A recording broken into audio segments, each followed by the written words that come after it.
अकोल्यामध्ये ट्रकने स्कूल बसला धडक दिल्याची घटना घडली आहे। विटा घेऊन जाणाऱ्या ट्रकने स्कूल बसला मागच्या बाजूने धडक दिली। या अपघातात 10 शाळकरी विद्यार्थी जखमी झाले।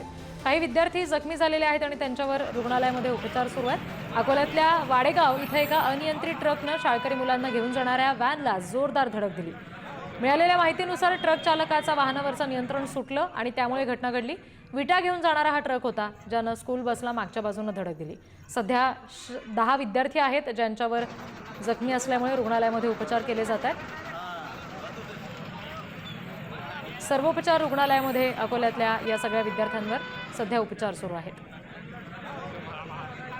आणखी तपशील घेऊया प्रतिनिधी जयेश गावंडे यांच्याकडून। जयेश, या सगळ्या विद्यार्थ्यांच्या प्रकृतीविषयी काय तपशील आहेत आणि आता तिथे नागरिक प्रचंड संतापलेले आहेत या परिसरातले असं देखील समजते, काय नेमकं घडतंय तिथे?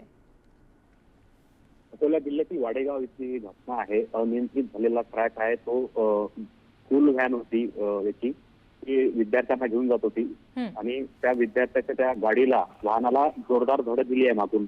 आणि या घटनेमध्ये जवळपास 10 विद्यार्थी जे आहेत ते जखमी झालेले आहेत। त्यापैकी काही जण गंभीर जखमी असल्याची माहिती मिळते आणि जखमी विद्यार्थ्यांना अकोल्याच्या शासकीय वैद्यकीय रुग्णालयामध्ये भरती करण्यात आला आहे।